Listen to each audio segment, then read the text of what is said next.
Missed an episode of your favorite podcast? Choose from over a decade of content in our archives, not just the latest episode. All free at GCNlive.com. This is your call to action. Get prepared, America. Economy, survival, energy, disasters. This is USAPrepares.com. Informative radio, educational radio. Interact now by emailing instructor@usaprepares.com or text at 434-390-7953. Class, please take your seats. Now, your instructor, Vincent Finelli. Yeah. Everyone all set? Cocked, locked. Here we go. Your dial set correctly to USA Prepares. Thank you for being with us today. Jason is engineering the broadcast in Minnesota. I'm Vincent Finelli. If you'd like to call us, we'll pay for the call, 866-582-9933. 866-582-9933. Telephone listen line while we are live between the hours of 9 a.m. through 11 a.m. Central Time is 712-770-9418. 712-770-9418.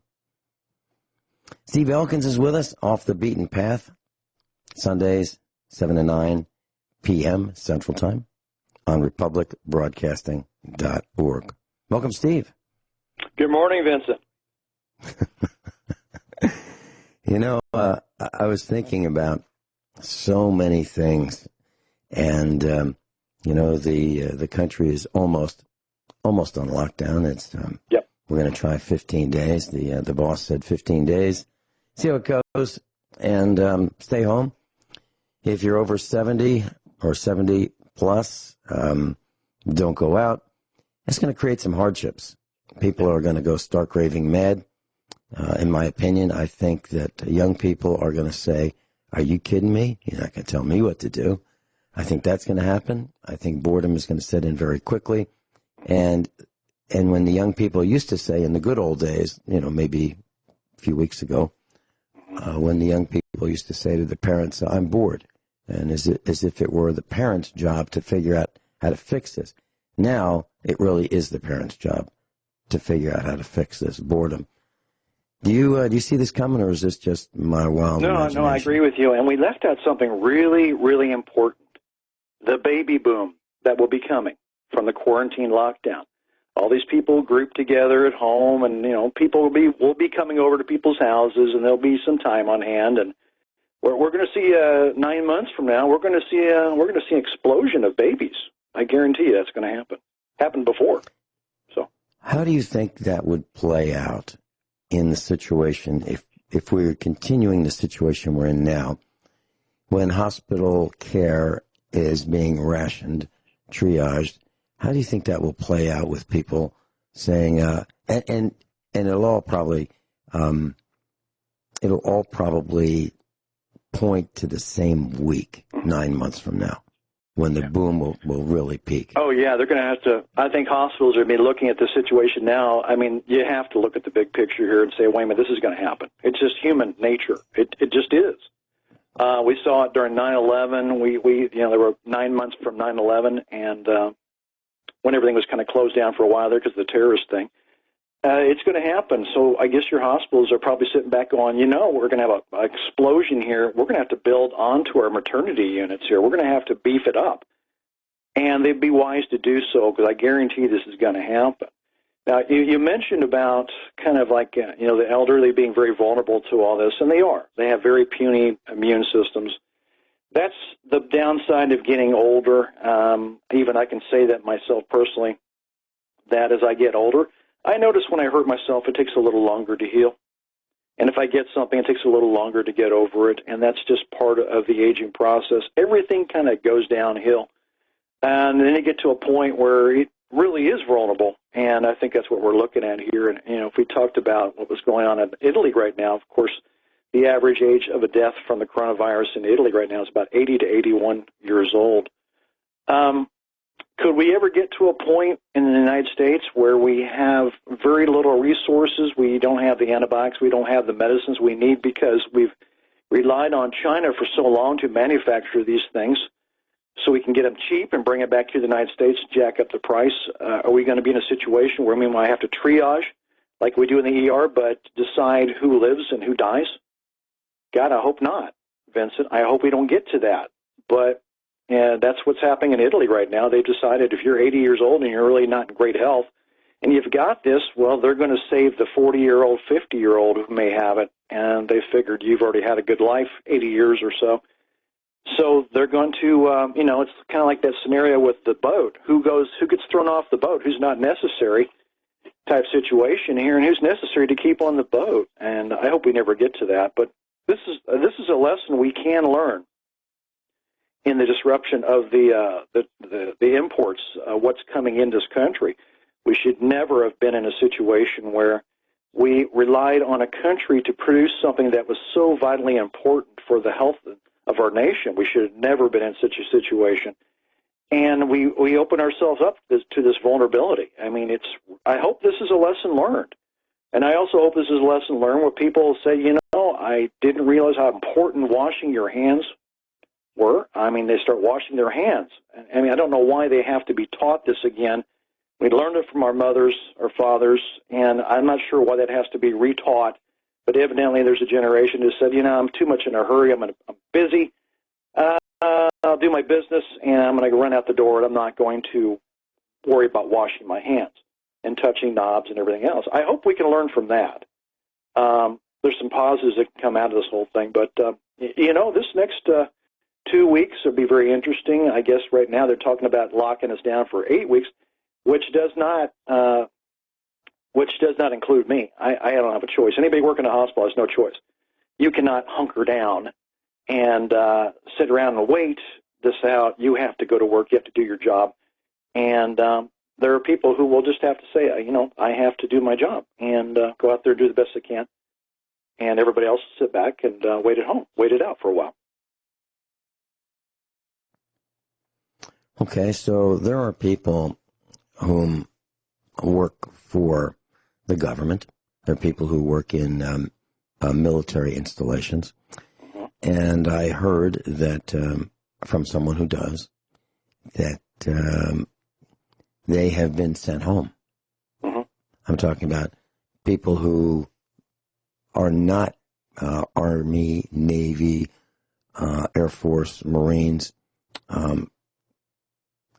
who show up to work at the base, have ID badges to work at the base, but are not active military. They support the active military. They have special skills. Civil and service, they can be all kinds of special skills. Civil servants. They work for the government, but they're private enterprise. Private. Right. Well, many have been sent home already. Schools are closing and so forth. We know this. Well, here's something interesting. That in Springfield, Missouri, I believe this is going to happen all around, and people need to think about this. So utility companies are now suspending shut-offs, that's what they call them, for non-payment. Right. So if someone loses his job or gets sick and can't go to work and is hourly, the utility company is, for 45 days roughly, is not going to shut off their electricity or their water or their gas. Or their cable. Or their in Springfield, Missouri. Right. Well, could you imagine shutting off the cable and locking people down for a while? Could you imagine shutting off the cable, no TV? Could you imagine what kind of violence that might bring, Vince? Absolutely. And here's why. This is a double-edged sword, and being in the position to make this decision is a tough one. Because what I envision is people will be tuning into Netflix. So Netflix servers are going to be overloaded. Okay? Sure. So during the hours when Netflix gears up their equipment so that they can handle the peaks. Okay? Well, now the peaks are not going to be when people come home from work, in the evening. The peaks are going to be all day long. All day long. So people are going to be watching reruns of Andy Griffith and Murder, She Wrote and who knows what. At the same time, when people are sent home to work from home.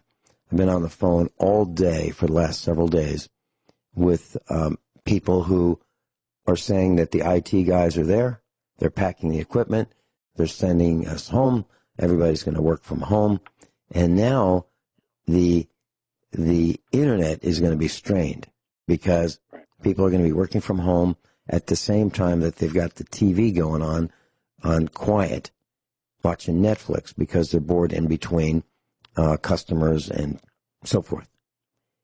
So I can see the internet coming to being strained. I can see the internet breaking. And it's supposed to be a fault-tolerant system. But it will probably come to a grinding halt many times in the near future.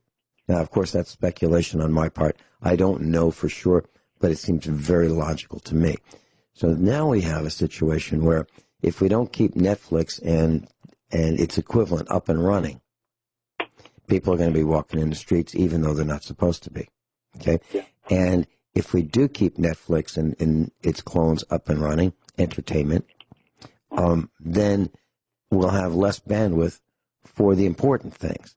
And at the same time, people are using their phones more to talk to their relatives. How you doing? How you doing? What's, how are, Mary and Sue and so forth doing? That kind of stuff is going on like crazy. So people are now tying up the phone lines. And that's an excellent point, Vincent, but let me bring something else. I don't believe anything by coincidence. I really don't. Things happen for a purpose. Things are well planned. But isn't this just kind of crazy and so coincidental that it happened to fall in line with the Starlink satellite systems they've been putting up in space, 60 satellites at a time, and they had to abort their last mission for another 60 satellites up there, but this would be the fifth time they've brought up, if they went up, 60 satellites to put out there in space. Is this rather odd, what they might have been preparing for this all along, to put the 5G and get this stuff going so fast? I just don't believe anything is just by coincidence or accident. I do think things are well planned and thought out. And let me also bring a factor here that San Francisco, I'm keeping an eye on what's going on in my old state of California, but California, Gavin Newsom has locked down everything pretty much. He doesn't want anybody on the streets. San Francisco, downtown San Francisco pretty much shut down. They don't want anybody on the streets. You can only go to a doctor's appointment or something that's necessary for doctors or something like that, which is going to lead us to, I guess, your law enforcement, maybe even the National Guard, will be on checkpoints on corners asking, where are your papers? And this kind of reminds me back of my mother, who lived in Germany during the war. Everywhere she went, she had to show her papers where she was going to go and who she was. I mean, we're getting back to kind of a police state, almost a martial law is being set right now. But factoring that in, you're telling people they can't go anywhere, and that's going to, after a while, you said, and we were talking, you're going to see a violent pushback to say, what, I'm tired of this. I'm leaving, I'm going, which is going to have to ramp up that military presence there to stop people from getting together and, coming together. But then you've got this huge, massive population in San Francisco of homeless people. You're telling homeless people you can't be on the street. That's exactly where they live, on the street. And if they're vectors, they're walking around, they're contaminating. This thing is not going to go away. The government hasn't quite thought this thing through. No question there. No question, because we were told yesterday during the broadcast that there's going to be no lockdown in the United States. That's just a rumor. And then a couple hours later, here we are with Stay Home, which is one step below lockdown. Steve Elkins is with us. We'll be right back. Back in the 70s, I studied finance and economics. And I was taught that one of the measures of how well business is doing is to look at the Dow Jones Industrial Average. It's an index. And what it is there's 30 companies, 30. And those companies, you take all the price of the stock of each one of those, add it up, and you get the Dow Jones Industrial Average. So there's a broad spectrum of corporations who sell stock on the public market. And you can look at how well the country is doing. So if the Dow Jones Industrial Average of these 30 companies is going up, well, that means things are looking good. So what is it? Well, what is stock price based on? Well, it's based on, of course, manipulation, but it's also based on, and lies and accounting fraud, but it's also based on the perception of the marketplace as to how well these companies are doing. Well, for year to date, every single one of these 30 companies, and these are big names, everyone is down, and many down in a very big way. And I want to share that with you, just to give you a perspective. So Johnson & Johnson, that healthcare Band-Aid company, they're down about 8% year to date. JP Morgan Chase, down 36%. McDonald's, the hamburger joint, 29% down. Merck, that's a pharmaceutical, down 20%. Microsoft, down 12%. Nike, those guys that build the footwear, down 37%. Pfizer, 20%. Procter & Gamble, the soap company, 6%. Travelers Insurance, 40%. Now, these are all down. There's no up numbers in here. Every one of these companies is down in a huge way. Travelers, the insurance company, 40%. United Technologies, 43%. United Health, 22%. Verizon, 14%. Visa, 20%. Walmart, 3% down. Walmart's doing the best of most of these companies in the Dow. Walgreens is down 22%. Let's go to Vincent, the rest how about the paper companies, Vincent? Any idea how they're doing?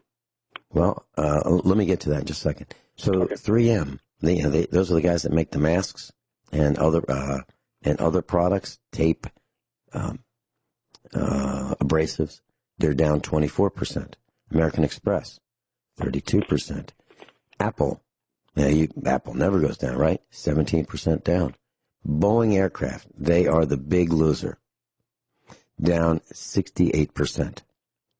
Caterpillar. Now, I'm kind of surprised at Caterpillar because we're going to be needing those big earth-moving machines to dig mass graves. They're down 36%. Chevron, down 44%. Cisco, the infrastructure people, telephones, networking, and so forth, electronics, they're down 29%. Coca-Cola, down 17%. Disney, now you would expect this, right? Disney is down 35%. Dow Chemical, down 56%. ExxonMobil, down 49%. Yeah, ExxonMobil. Mobil One, one of the finest lubricating oils on the planet, they're down 49%. Goldman Sachs, I guess they're looking for a bailout because they're down 34%. Home Depot, 26%. IBM, down 25%. And Intel, down 22%. Paper. Okay. So paper, this is a very interesting phenomenon. So you're not going to believe this, class. Paper was ubiquitous, a few weeks ago. You could go anywhere and buy paper. Now, I have not gone out shopping, but I did talk to some people who are in the paper industry.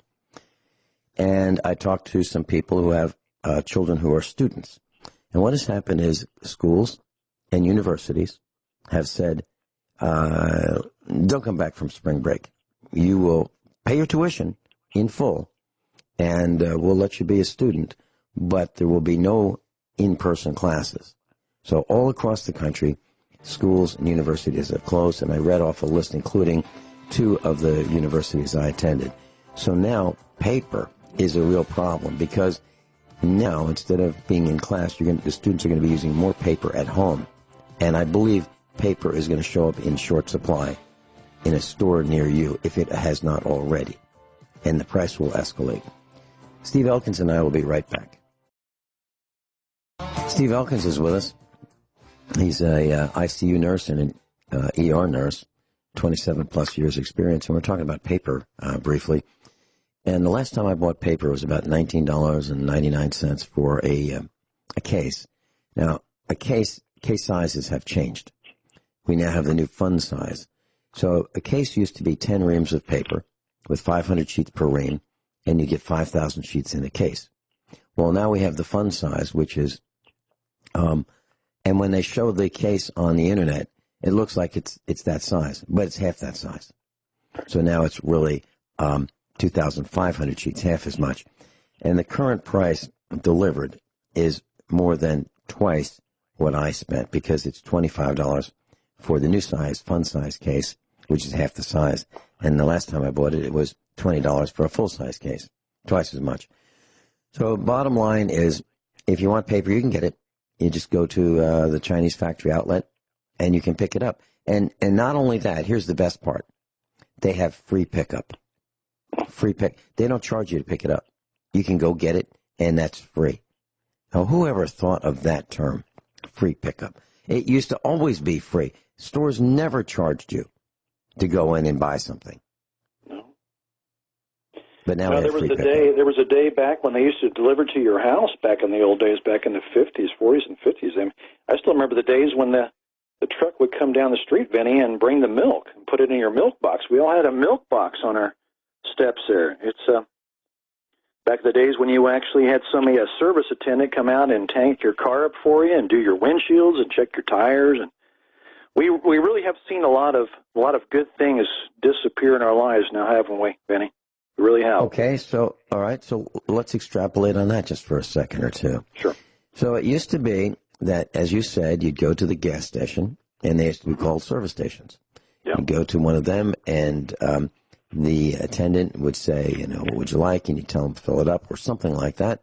He'd put the nozzle in and start filling it up. And while he was doing that, the hood release was on the outside of the vehicle. It wasn't inside. And he would just pop the hood. He would take his rag. He would check the oil.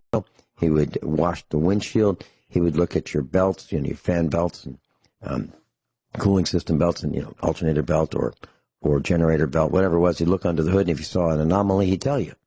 Yep. That's what they did. And then he'd close the hood, or he'd tell you you're quart low or half a quart low or whatever the case may be. Mm-hmm. And then the pump would click off, and he would finish the sale, collect the currency, and say, have a nice day. And they didn't look all that sloppy. They looked, they would look professional.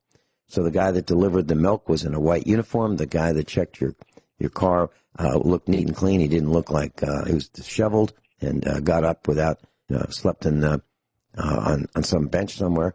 I mean, people, even the guys who sold shoes, they were professional shoe salesmen who worked at a shoe store to help you fit your shoes for your feet.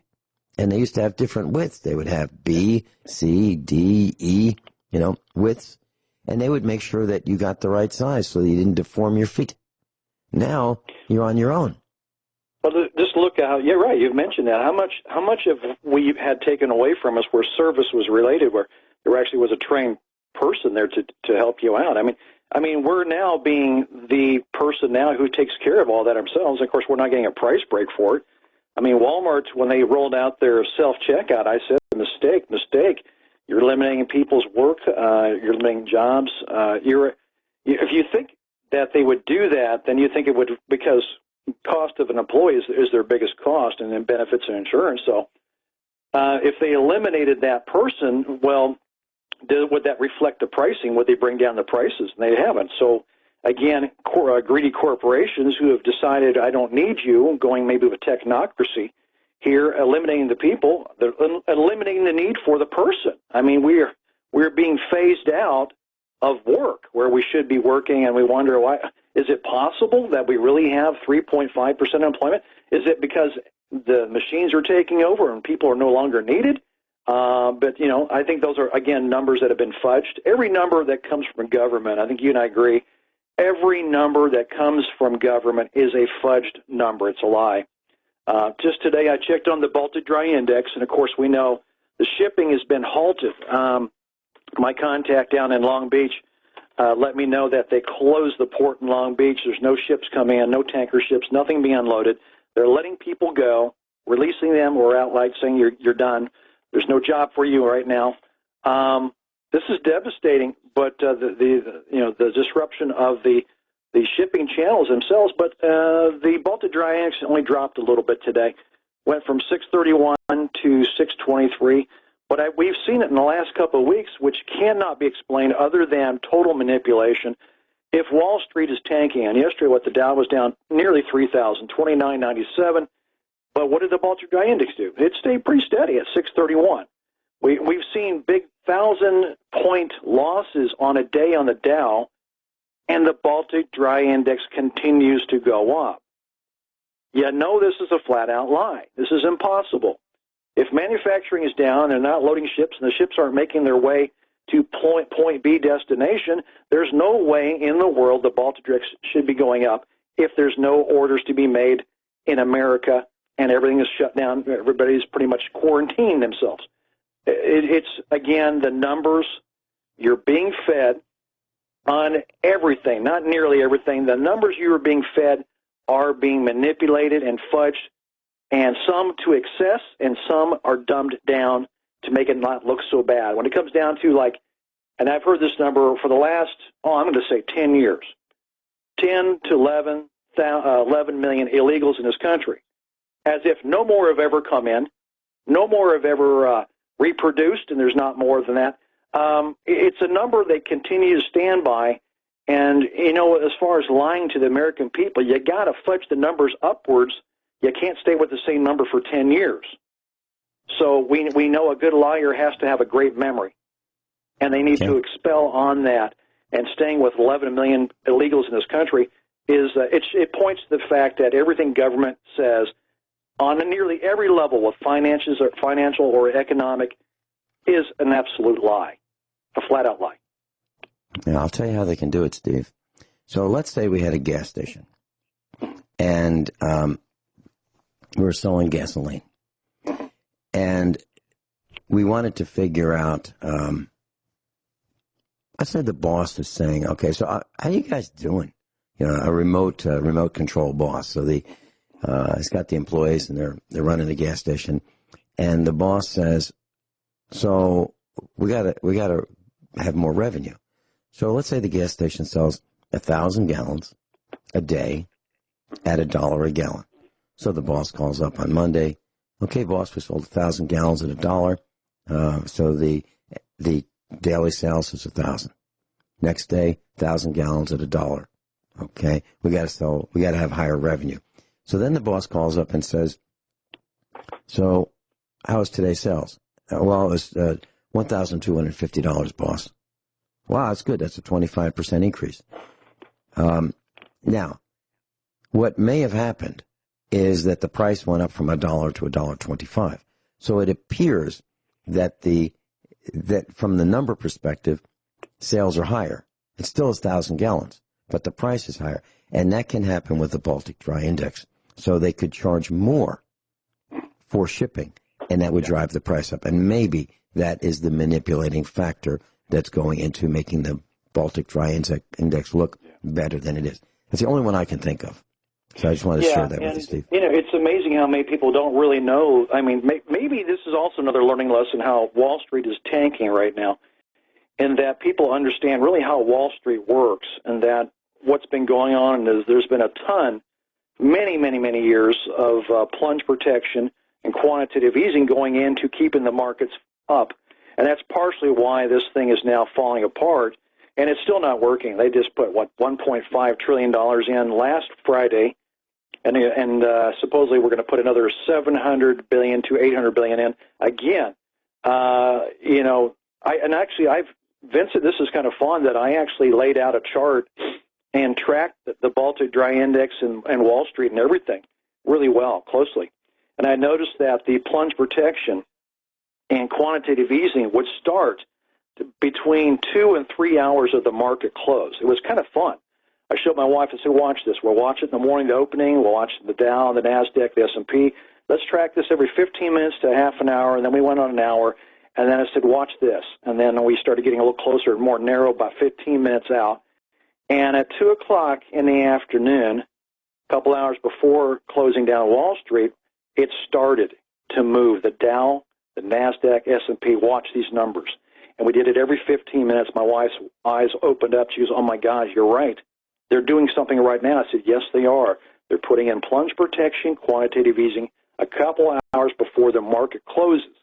With the understanding if they started it too early, it would escape. It would still end up in negative territory. It's like filling a balloon up. It's got a small pinprick. You want to fill that up, and it's going to slowly leak out, and that's exactly what's happening with that money and plunge protection and quantitative easing. It's being scooped up. It's being stolen is what it is. But they'll start at 2 hours before the market closes, and even when it starts to come down a little bit, it should, theoretically, if they've done it right, should still end up in positive territory. This is not a consumer-driven market. It is not consumer-driven, and it should be. But I theorize what's going to happen when we get this big collapse, when it really gets down really low, and I'm theorizing that we're going to go about half of what the Dow's high was. We're going to go around 15,000. Some people say 12, 13, 10. I'm going to stick around with half, 15,000 on the Dow. I think when this happens, you're going to have corporations. The smaller ones are going to, well, they're all going to plead economic hardships. You're going to want their bailouts. The big ones will get their bailouts. The big corporations will swallow up their competition. The little man's business will disappear. They won't get bailouts. And what you're going to find out when we investigate what really happened with all these closures of businesses, because more are coming on the way, you're going to find out that Wall Street had a lot of enrons out there with the cooked books for the investor and cooked books of actually how the company was really doing, but the books that kept the investor investing in their company.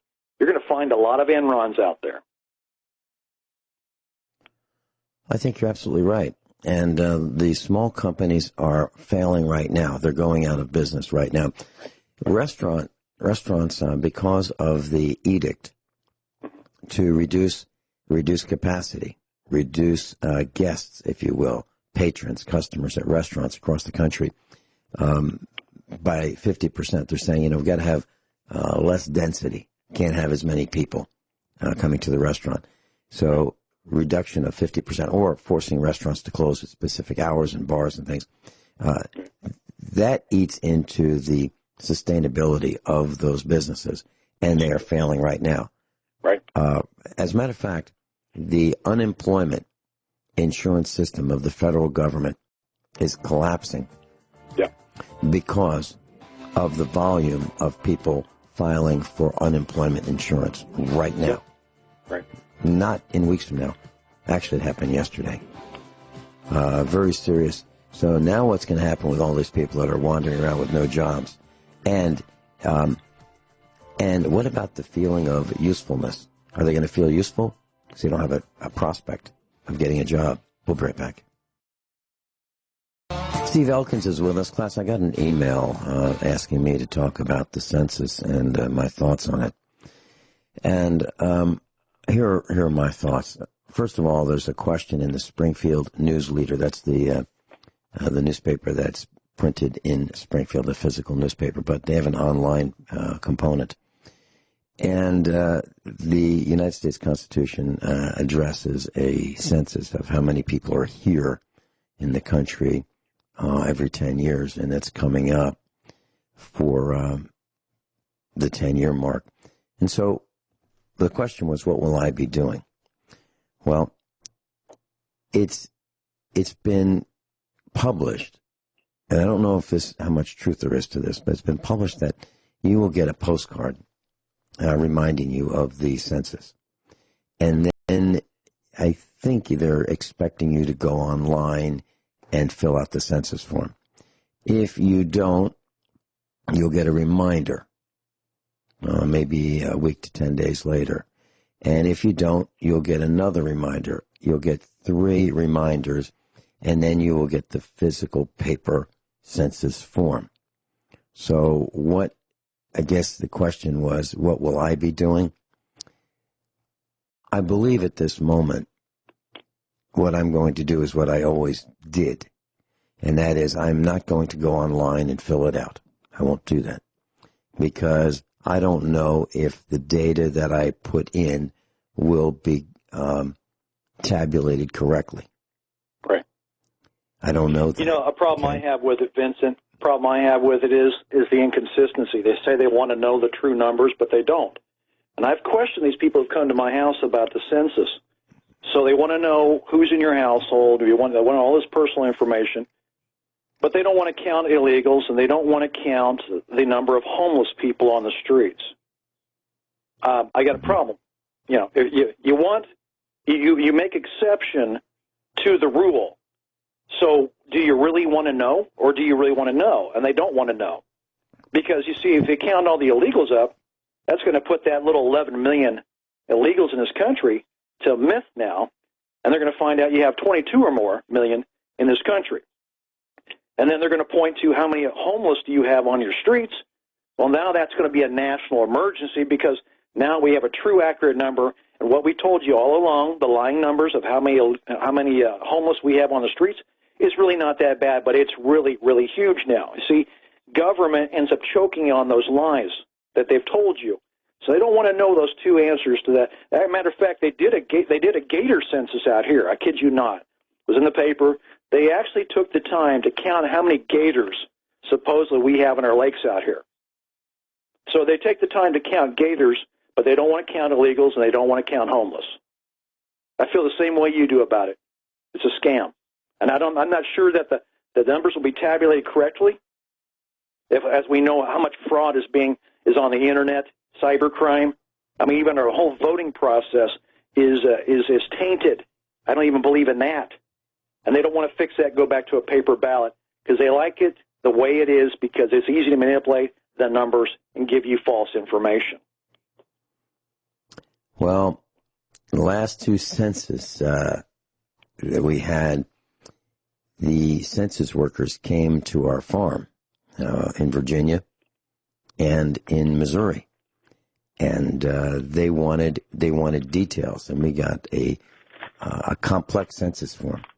And I am only willing to do what is required, and what is required is the number of people who live at this address on a specific date. That is what's required, not their names, not what color they are, not whether they're, homos. I'm not willing to, and how many, they want to know a lot of things, and I'm not willing to share that. Vincent, that you mentioned that the government tells us not to see color, but they see color. They see color. They see us as colors, as groups of people, not Americans. They see us as color. They tell us not to see it, but they see it in their census. African American, Latino, this and this. That's seeing color. We're no longer Americans. We're now in pockets of, we're split up now as Americans, as pockets of people. I have a problem with that. If we're Americans, we're Americans. But they keep playing this race card to their advantage when they want to, then they tell us not to do the same. When we lived in Virginia, we had hay fields. And one afternoon, I was on the tractor baling hay. And I could see my parents' house was right next to ours on the same family compound. And I could see a truck going down our driveway toward our house while I was next door at my parents' house. So I could see across the field. And this pickup truck came up to the front of the house, and I could see our family was out there. And I was, a quarter of a mile away about, baling hay on an open cab tractor. And I'll tell you a little bit more about this when we come back, but this is an interesting story. It's about the census. So a guy came up, and our son hopped on his dirt bike and rode across the fields to where I was, and I was traveling, baling this hay. And you don't stop when you're baling hay. You can't. You got to keep going until the bale is finished, and then you eject the bale. And my son said, "Hey, there's a guy here from the census. He wants to talk to you." And I said, "All right, tell him to come on over." Well, he had to cross a creek with his pickup truck. I'll tell you the rest of the story when we come back. Everyone all set? Cocked, locked. Here we go. Hour number 2 of USA Prepares. Thank you for being with us. And we're talking about the census, and I received an email asking me, my thoughts on it. And so I'm just sharing those with the class today. By the way, tomorrow Gwyneth Isaacs will be live in Australia. She'll be telling you about the update of the beginning of the apocalypse in Australia. No exaggeration. Thursday, Doc Ram will be with us, and he will be giving us his knowledge to survive. And on Friday, it's just going to be me for 2 hours, and I'm going to tell you a lot of things that you may not have considered for your preparedness and your survival, things that I think you need to know. So, and by the way, USA Prepares is increasing in numbers terms of our ranking, and I think that's because people have figured out that they need to know some things that they didn't feel like knowing before. So we have some new students joining us. Thank you for being here. Okay, so when I was in Virginia, our son rode across the field, and he said, there's a guy who wants to talk to me about the census. So I said, all right, send him over. And so this guy drove across the fields, and there was a creek between me, where I was baling hay with this tractor. I had a 1,000-pound baler on behind me, and I was baling hay, and dust is coming out, and it's just approaching the point where I want to stop for the day. And so this guy's following me with his pickup truck, and I'm frosted. Like, who is this jerk who is following me on my field with his pickup truck? Who does he think he is? So I finished the bale. I got off the tractor, and I said, what's up? And he said he was about the census. And I said, he said that they didn't receive it. And I said they needed more information. They said they needed more. He said he needed more information. I said, I already sent it in. He said, well, I need to go through it with you. I said, I already sent it in. He said, I need to go through it with you. I said, I already sent it in. He said, well, how many people live here? I said, I already sent it in. And so he went down question after question. I said, look, I'm only going to tell you what's required by law. I'm not giving you any more information. I said I enumerated how many people live in our house and how many people live in our parents' house. That's it, period, the end of story. And so this guy went through all the questions, and I answered the same way. I already sent it in. I already sent it in. I already sent it in. Finally, he left. Okay? Now, they will send people to your house. They will spare no expense harassing you if they don't think that you did what they want you to do. Now, let me give you an example of that census. There are two. There's a short form and there's a long form. We won the lottery. Praise the Lord, we won the lottery. It's 40 pages. 40. Oh, my God. I'm not exact. I'm going to read. I downloaded it just to share this. So it's 40 pages. The last two are blank, and the first page is instructions. So figure out, it's, just 3 pages less, 37 pages. So page number 1, list of persons. Please be sure you've answered question number 1 on the front page before continuing. List of persons. Person number 1, last name, first name, middle initials. Okay. Now there are boxes, so you can draw letters in these boxes for the names. You just, they want to make sure that they can read what you have typed. Actually, optical scanning and optical recognition is what they would use for this form. So, for example, page number 1, person number 1, last name, first name, middle initial. Person number 2, same thing. Person number 3, same thing. Person number 4, all the way up to person number 12. Okay, that's just page number 1. Then page number 2, they want a little more specific information about person number 1. Yeah. They want to know what is the telephone number of the person, area code number. They want to know whether it's male or female. They want to know the date of birth. And this is really interesting, and it'll get more interesting as I continue a little bit more. They want to know the date, month, day, and year of birth. Then they want to know, is this person Hispanic, Spanish, Hispanic, Latino? Yeah. So it's no, not Spanish, Hispanic, or Latino. Yes, Mexican, Mexican-American, or Chicano. Yes, Puerto Rican. Yes, Cuban, or yes, other. And then they want to know what that is. Then they want to know, what is the race of this person? Is the person white or black, African-American, or Negro? That's the word they used. Black, African-American, or Negro. American, Indian, or Alaskan Native, and print the name of the tribe. Then they want to know, check the box. Asian Indian, Chinese, Filipino, Japanese, Korean, Vietnamese, other Asian. They want to print the race, whatever that is. Native Hawaiian, a Chamorro, Samoan, or other Pacific Islander. They want to know if it's another race besides that. They want to know the person's marital status. Now married, widowed, divorced, separated, or never married. Then they want to know, at any time since February 1st of 2000, has this person attended regular school or college? Yes, has attended. Yes, has attended public school or public college. Yes, private school or private college. Now, let me just go on to near the end of this. Okay, this is 38 pages of fill in the blanks. This is page number 23. Okay, can I ask a question real quick here, Vince, before you start on here? Did it, because I don't have that in front of me here, but do they make any mention of the LGBTQ as their little group itself, or your households? Is it a union? Have they gotten into that area? I don't have that in front of me, and I didn't fill it out. I just put the number of people who lived in the house at that date, and that's all, and I sent it in. But I wouldn't do it. And so page number 23. Some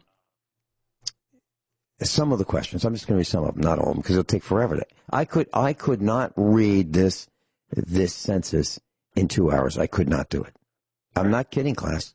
So they want to know what grade level was this person attending? Nursery school, preschool, kindergarten, and you have to check these boxes. Grade 1 through grade 4, grade 5 through grade 8, grade 9 through grade 12, college, undergraduate, freshman to senior, graduate school, professional, law school. They want to know the diplomas. They want to know whether it's an AA, an AS, a BA, an AB, a BS, a master's degree, a master's in science, English, master's in education, master's in social work, MBA. I'm not kidding. Is this person a citizen of the United States? When did this person come to live in the United States? Oh, my gosh. Oh, I'm not kidding.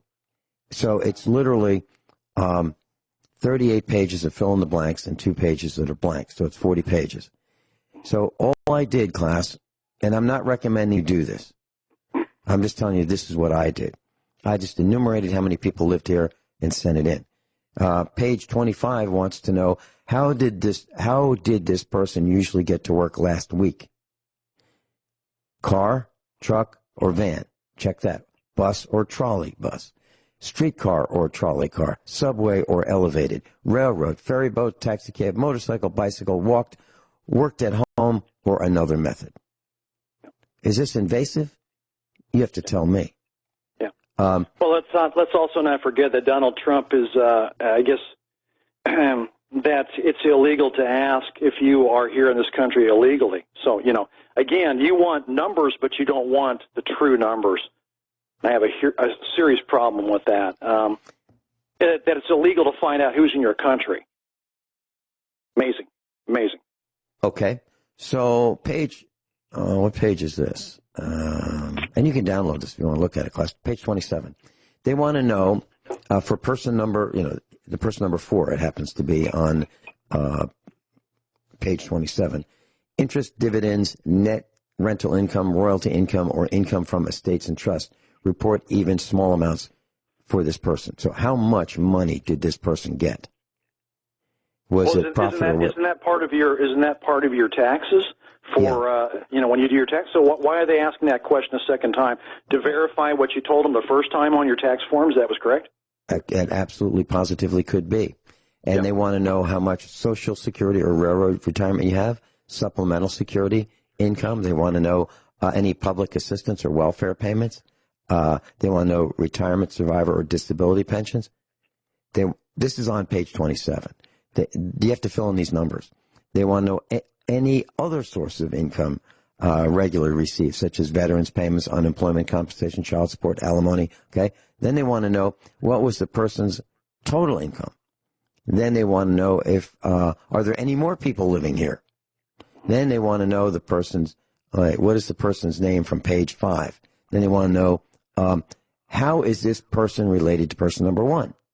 Is it a husband, a wife, natural born son or daughter, adopted son or daughter, stepson, stepdaughter, brother, sister, father, mother, grandchild, parent-in-law, son-in-law, daughter-in-law, or other, and be exact in the relationship if it's another.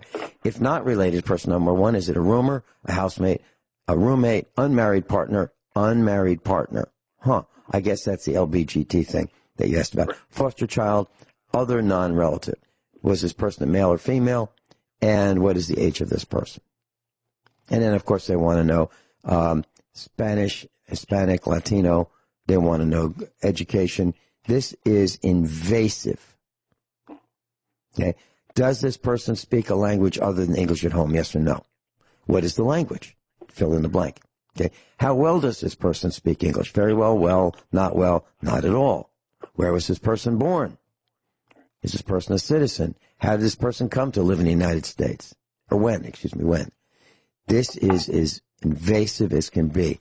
And I didn't fill it out. Well, that's why the guy came and hunted you down in your field. Twice. So then, yeah. So finally we sent him on his way. Now, who was he? Well, he was a retired police officer. Big guy, used to telling people what to do, that kind of guy? Yeah. All right. So then we moved to Missouri. Get the census. I fill it out with the enumeration. How many people live here on that date? I put the number in, send it in. Then they send somebody over here.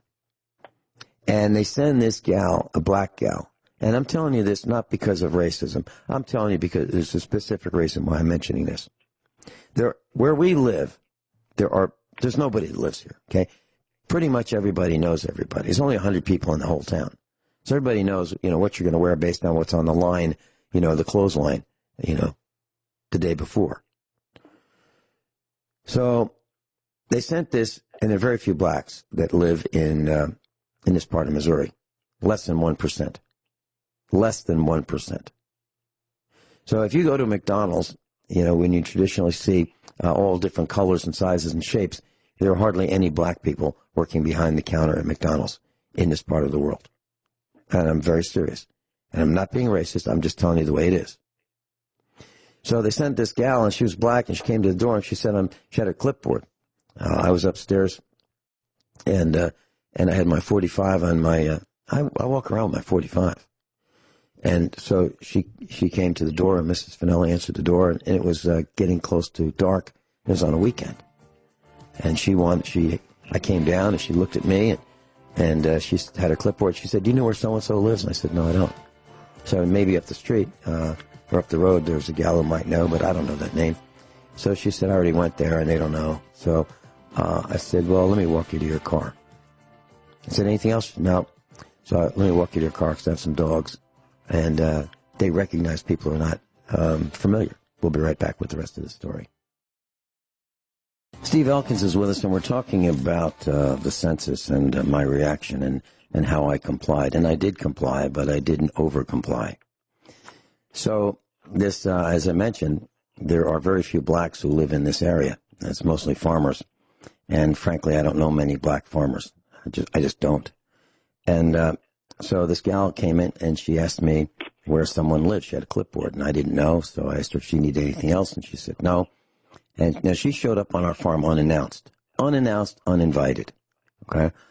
And so I said, let me walk you to your car because I've got some dogs here, and they don't recognize you. And so I gave her an escort to her car, and she had this bumper sticker on her car, and she had brown packing tape over it. And I thought that was really kind of odd. Who would put a bumper sticker on the car and put fresh packing tape over it? But that's what she did. And she left. A few weeks later, this white gal showed up. And Mrs. Finelli said, there's somebody at the door for you. And now this gal came to the front door. Nobody comes to the front door. They usually come to a different door, side door, back door. She came to the front door. And so I looked out the window before I went out there. And again, I was dressed as I usually am. I had my 45 on my side. And I'm at home. This is my house, my farm. And so she had her door open. Her car was pointed away from the house like she was going to make a quick getaway. The engine was running. The door was open. And she was at the front door. And so I walked around the house, and I greeted her, and I said, "What's up?" She said she was here from the census. And I said, "What's up?" She said, "Well, I need to answer some questions." I said, "I already sent it in." She said, "Well, she had this printout, this green bar printout, and I was on the list." And so she was coming to visit me. And so I said, "What's the problem? What's up?" And she said, "Well, I need to go through these questions." And I said, "I already sent it in." Same thing I did when I was in Virginia. Same dialogue. And I said, "So why are you here?" She said, "Well, on this report, it says that you are uncooperative, you are hostile, and you had a gun." And I said, "Well, some of that's true. The part about the gun is true. But the rest of it's not true. And I'm outraged, and I'm furious, and I want to know who put that on that report, and I want their name right now." And she wouldn't tell me. She said, "I don't know." I said, "Okay, well, I'm going to get that person fired. because I know I can describe that person. That person was here, because that's not true, and I will not let that stand, because it's not true, and it's in their database that I'm uncooperative and hostile. And I was very cooperative, and I was friendly. I even gave this invader an escort. Well, anyway, it took me days to track this person down. Here's what they do. They send somebody from out of town because they don't want your neighbor coming to harass you. They want some other person coming to harass you, because then you're going to hate your neighbor for harassing you. Right. That's what they do. So the bottom line was, I didn't over comply with that either. I put exactly what the number of people were here.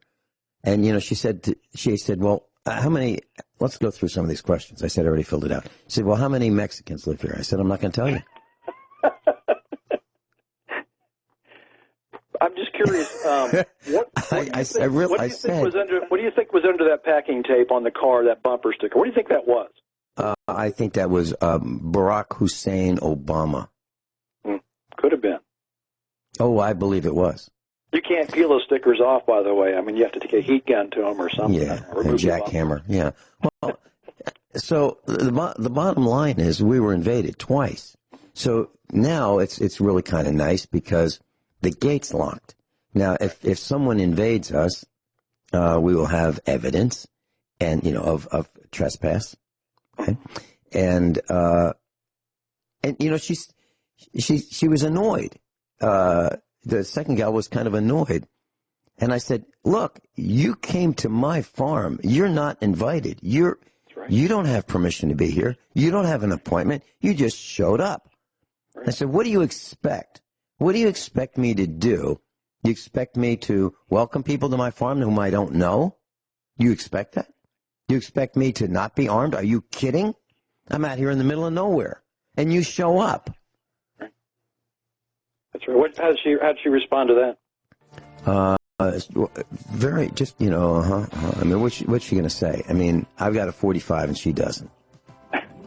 I got a question when we come back. Yeah, but she invaded our farm twice. Yeah. Now, these are minimum wage people. Now, she showed up a second time when she said, second time she asked for, hey, do you know where such and such lives? And she said, because I was helpful. And I was helpful, but I was not cooperating. We'll be right back. Steve Elkins is with us, and if you'd like to listen to his broadcast, it's on Sundays from 7 p.m. to 9 p.m. Central Time on republicbroadcasting.org. Steve, you had a question for me? Yeah. Have you ever heard of someone being arrested for not complying with the census? Have you ever heard anybody being arrested for that? I've heard of people being threatened with arrest, specifically me. And when I lived in Virginia, they threatened me, but not for this. There's another census that I was threatened with arrest, and it's called the agricultural census. Right. So, and we win the lottery all the time. We get the long form, and the agricultural census, if you have not experienced one of those, I read for about an hour one day, just a small portion of the agricultural census. Let me just give you a feel for what that is. And they did threaten me because I refused to fill that out. No, I didn't even put a number down. I just refused to fill it out because the agricultural census asks, how big is your farm? I'm giving you just it's 16 pages. The size of your farm, how many chickens, goats, sheep, cows, horses, other animals, how many do you have, how many do you intend to have, how many people make decisions on the farm. Of those people who make decisions, what percentage does each one make? So, for example, let's say it were a household with a father and a mother and two, let's say, 15-year-old children, or 15 to 16. How much of the decisions does the father make in a percentage? How much does the mother make? How about the children? What percentage do they make? How many people do you hire? How much do you pay them? What do they do? Where do they do it? How many tractors do you have? How many horsepower are each of the tractors? What are the makes and models of the tractors? how much hired labor do you have? Do you farm other properties besides your own? If so, how many acres are they? And what do you farm? And they have about 99 to 100 different crops that you can raise. And they want to know what percentage and how many acres of these crops are raised where. I mean, it is invasive. They want to know what implements you have. They want to know the age of the tractors. There's a category below 40 horsepower, 40 horsepower to 100 horsepower, and 100 horsepower and greater. And what is the make, year, and model of each of those tractors in each of those categories. So if you look at that, that 40-page census form that I was just talking about with you in the class, how long would it take to fill that out? Maybe a day. They're not getting a day of my time for free. And when I fill out my government required voluntary tax forms, like the 1040 or the state tax form or the county tax form, I tell them that if they have any questions, I'm available and I'll be glad to help them. And that my rate is, it varies. It's between $100 an hour and $250 per hour, and with an 8-hour minimum. So if they call me, they have triggered that, and now they owe me 8-hour minimum at that rate, because that's what I write that on the bottom of the form, and I sign it. So I put them on notice that if you want my help, I'll help you, but there's a charge, because if I want to go for my license, if I want to go for a registration renewal, no matter what I want, they want money from me. So I think it's only fair. And by the way, class, there's something called a public servant questionnaire. You can look that up. Public Servant Questionnaire. And there's one from the freedom-school.com. Freedom-school.com. And it says that an American does not have to speak with a government agent unless the citizen has been arrested. Americans have a right to privacy, to be left alone. Okay? So now, if you are going to speak with a government person, agent or employee, you can print this out. There's a PDF. You can print it out. And it's a really interesting question. It's kind of like what they do to you, but it's only one page. It's really handy. So, if you get pulled over by the police, or if you have one of these gals show up at your house and wants you to fill out or talk to you about the census, the next thing I'm going to do is I'm going to have these ready, and I'm going to hand it to them. I'm not going to say anything. And it says Public Servants Questionnaire. Refer to the Privacy Act of 1974. And there are boxes that you can fill out. First box, public servant full name, ID number, driver's license number, badge number, residence address. So this asks them, where do you live? Street, city, state, zip. Office mail, street, city, state, zip. Employing agency or department, supervisor's name. And then there are boxes that, nice and easy to check. Will a public servant uphold the Constitution of the United States of America? Yes or no? Will a public servant furnish a copy of the law or regulation which authorizes this investigation? Yes or no? Will a public servant read aloud the portion of the law authorizing questions a public servant will ask? Yes or no? What prerogative does a citizen have in answering these giving answers to the public servant, voluntary or mandatory? And you check the box. So it goes on and on and on, and asks the public servant these questions. And then there's a wet ink signature of the public servant, and the witness, name and signature, and the dates. Doesn't that sound great? Yeah, great. Amazing. Hey, by chance, on that 40 pages you have there, is there anything about trying to figure out the different religions in this country? How many people are Catholic or Hindu or Buddhist or anything? Is there anything on there with the religion? Well, let me look through quickly. They want to know about education. They want to know about race and color. You're asking about creed. Let's see.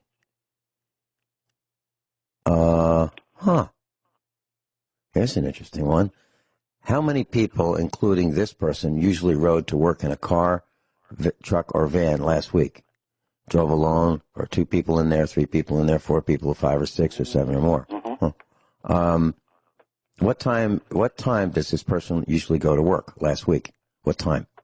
Can you imagine that? How many minutes did it take to get to work? I'm looking for your question. Well, they're trying to find out who carpools too. Yeah. With the mass transportation that they have planned with smart trains and smart this and smart that, they're trying to figure out the future, what they're going to take away, and put you in to corral the herd together, and how you're going to be moved around. That's what they're figuring out. I can't find that quickly, the answer about creed. Well, let's see.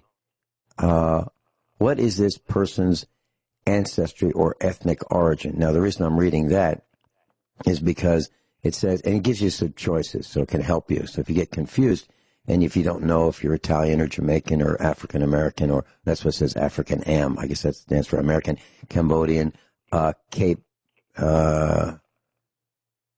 Norwegian, Dominican, French, Canadian, Haitian, Korean, Lebanese, Polish, Nigerian, Mexican, Taiwanese, Ukrainian, and so on. So I don't know at this point if it asks what your creed is, but it does ask you indirectly what your ancestry is. So if you were to say Italian, you could be pretty sure it's Roman Catholic. Okay. Right. Okay. And if you're based on where you live, around here, they could probably figure out that if you're white, you're probably a Baptist. Mm-hmm. They want to know the location where the person worked last week. Mm-hmm. They want to. Well, Can you the reason I imagine asked that? the religion thing, I think I asked about the religion was, we know that Barack Hussein Obama there used the IRS to infiltrate religious organizations that disagreed with his policies. And I'm just wondering if they're going down the rabbit hole to make the database to figure out, all this stuff for political strategy, always a political strategy of how we can be the most dominant, whether it's Republican or Democrats fighting for who's going to control it all. And I think a lot of the stuff is just, it's not necessary. It's not important. And I agree with you. We're Americans. Are we Americans or are we not Americans? But no, we are broken down into groups of Black, Latino, this and that. And but just you try to point that out, and you're called a racist. But they're probably the biggest racist. They're actually practicing racism by doing that. I like to think of everybody as Americans. I don't see a guy coming to my house. He's a black guy. My neighbor, he's a good guy, and I don't see color. And I hope he doesn't see color with me. We're good friends. We do stuff together, and he helps me. I help him. We're Americans, and I'm a little tired of this double standard of they can do whatever they want, the government. But if you recognize somebody that may be color, then you're racist. But they're allowed to do it themselves all the time. I'm a little tired of it, and I'm not going to comply either. I'm going to be just like you, Vincent. I'm going to say my answers down at the bottom. I'll put a little asterisk. I said, talk to Vincent. He knows everything about me. That's what I'll put down at the bottom of mine. Talk to Vincent. He'll finish the rest of this for me. Well, the census requires you to enumerate how many people live at that address on a specific date period. That's it. Okay? And I'm willing to say that. I think, there is some value. I'm not sure how valuable, but there is some value knowing how many people live in a particular country. I think sure. and that's why we had it. But what grade they finished, how many people are in the carpool, where they worked, how much money they got from all these different sources. That's not part of the census. No, it's not. And in terms of agricultural census, where'd that come from? And literally, they've threatened me. Hey, on your agriculture census, did it mention how many dogs and cats were on your property too? I believe it does. I believe it does indirectly. Here's an interesting thing. They want to know in the census of 2000, is there telephone service available at this house, apartment, mobile home from which you can make and receive phone calls? Yes or no? Okay. Which fuel is used most for heating this house, apartment, or mobile home? Gas from underground pipes serving the neighborhood, gas bottled tank or LP, liquid petroleum, electricity, fuel oil, kerosene, etc., coal or coke, wood, solar energy, other fuel, or no fuel used. How many automobiles, vans, trucks, and of 1 ton capacity or less are kept at home for use by family members? None. 1, 2, 3, 4, 5, 6 or more. So they want to know how many vehicles you have. Now, maybe someone who's a lot smarter could tell me why that is on the census, how many vehicles you have. How many acres are in this house or mobile home? Less than 1? 1 to 9.9, 10 or more. Wow. What were the actual sales of agricultural products from this property? None. 1 to 999, 1,000 to 2499, 2,500 to 4999, 5,000 to 9999, or 10,000 or more. Well, Vincent, you could miss a harvest. You could miss a harvest filling this thing out. Not only that, if you sign that this is correct and you make a mistake, you could be liable for I don't know what. And I'm not willing to do it. And by the way, when I send those forms in, I say this is an estimate. So class, very quickly, before we put Robert on in Kansas, if you download a copy of the United States Census year 2000, you'll see on page 1 it says, start here. Please use a black or blue pen. How many people were living or staying in this house, apartment, or mobile home on April 1st, 2000? Then there's a box where you can write a number. Okay, that's what I did. I put that number in there. That's what I did. And I refused to fill out the rest of it. And when the government asked me for numbers of things that I have to fill out, like in the case of where we live in Missouri, they want to know for personal property taxes, they want to know how many cows we have. Frankly, I don't know. Honestly, I don't know. And I don't know any farmer who really does know. So, and then it says, that I affirm that this is absolutely correct. So what I do is I put a line through that and I say, I don't know the number. What the language I use is this is an estimate, actual is unknown. And then I sign it because I am not going to be putting myself in jeopardy and potential arrest for having the wrong number because they've got satellite photos and they could say, well, we can help you count and your number's wrong. So I give them an estimate. I tell them this is what I think it is and I let them deal with it because I am not willing to voluntarily put a gun to my head. Robert in Kansas, welcome. You're on with Steve Elkins and me. Hey, I can't hear you, Robert. Robert, are you there? Hey, Robert. No. Well, I can. I can hear it's really, really muffled. Try it again. Tell you what, let me put you on hold. I'll put you right back on the air. Hold on. Okay, how about now? Nope. No, I cannot. Let me look at the meters. Give me 1 second. Multitasking here, lots of computers. Okay, say it again. No, I cannot. Would you call back? I'm going to disconnect Robert. Call back real quickly. Okay, Robert just disconnected. Steve Elkins, any comments about what I've said about I draw a line through I solemnly swear this is the truth, the whole truth, and nothing but the truth, because I can't do that, because I really don't know. So I cross that out. You're using what the politicians always say, to my recollection. This is the best that I know. I mean, and it works for them, right? So to the best of my knowledge is not a lie. It could be a lie of omission, but they'd never know that. But it's a good excuse to say, hey, to the best of my recollection, this is what I know. That's all you can say, and that if it works for a politician, it should work for you. Right. All right, let's try Robert in Kansas. Robert, are you there? Robert? Robert, it's not working. I'm sorry. Jason, do you know why this is not working? Okay. We're trying, Robert. But you're really muffled. Jason is testing. Okay. Hello? Hey, we got you. Okay, that's working. Hey, Vince, I'm sorry about that. I had a quote for Steve real quick. I think he would like it, and it goes like this. Intolerance is the most masculine of all virtues and the father of civilization. I think he would like that. It's about intolerance. Mm-hmm.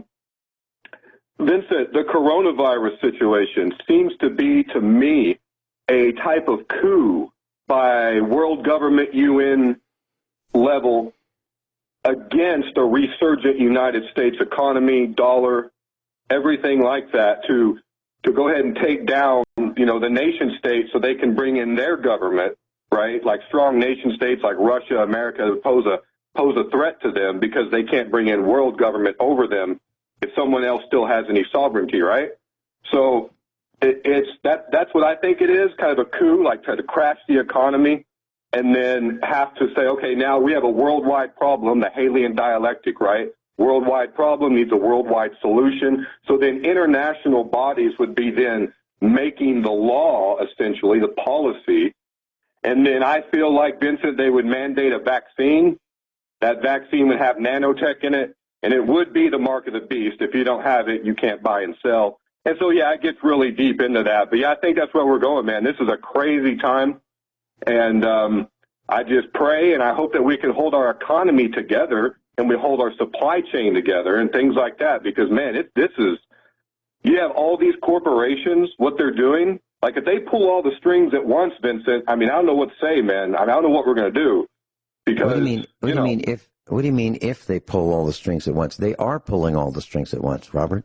If you look at the airlines are on the verge of bankruptcy in 2 weeks from now. Okay, gold and silver are down. They should be skyrocketing. The stock market dropped 3,000 points yesterday. It's up 645 points right now. There's no reason for the market to be up. There is fear everywhere. Everywhere. I read the Dow Jones Industrial list of corporations. They're all down. Every single one is down for the year. We are in deep trouble. And let me give you the proof. Real simple. Just try to buy a bag of flour, any size, 4 pounds, 5 pounds, 25 pounds. Just try it. Just try it. Look on the internet, see if you can find it. It's unavailable. It's unobtainium.